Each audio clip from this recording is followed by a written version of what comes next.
for everyone who's watching, right? They're seeing Janet Yellen call for a closed door meeting. We're seeing rumblings with Deutsche Bank could potentially be in trouble over the weekend. We saw what happened with Credit Suisse acquired by UBS. What is going on with the banking system? And while all of this is going on, right, they continue to raise interest rates. So what's going on? What should people be watching out for? Go ahead, James. Well, I mean, to put it super simply, what has happened is when a bank, I'm going to make it super simple for everybody. This is not exactly the way that the loans work, but we're going to, we'll make it this way for sequencing so you can understand it. Customers deposit their money at the bank. The bank turns around, puts some of that into their own reserves. Okay. And then they loan out the majority of it to other customers, right? So they're left with just a fraction of what was deposited in their bank. This is fractional reserves, right?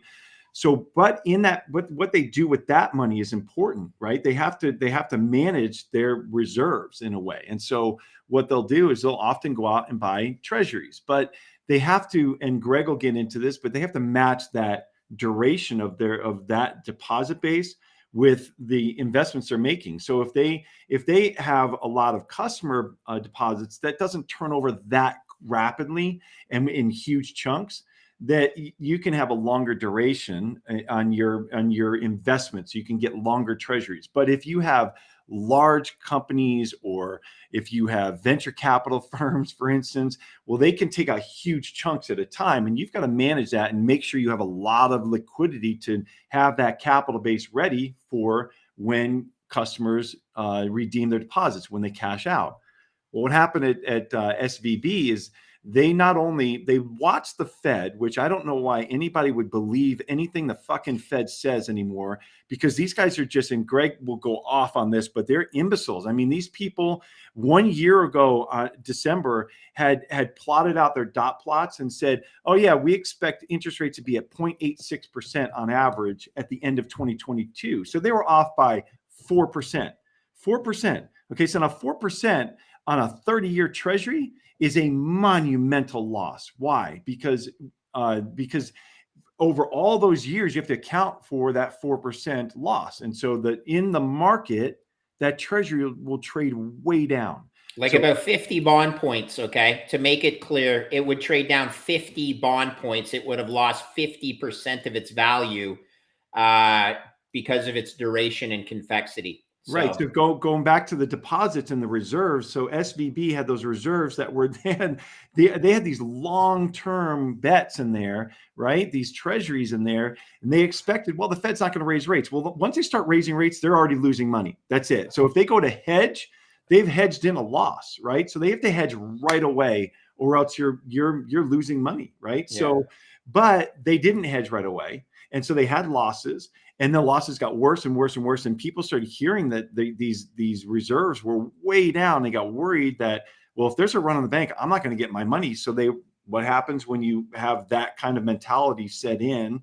Well, you have a run on the bank. And so they had to go and either sell these treasuries at a loss, or just say, look, we have the walk of shame. They had to take the walk of shame to the last resort. It's called the discount window. It's the window that the Fed sets up to allow for liquidity spigot for the banking system in the event of essentially a run on the banks. But there was a time, Nico, where the discount window was the walk of shame. And I remember, I've said this with James before, when I was at Cornell in the end of the late 80s, and I took a very serious banking class, the professor, Maureen O'Hara, I still remember her clearly. She was an advisor to the Fed, and she told her students, she basically said, don't you ever borrow from the discount window, because that means you've done a horrible job of managing your risk.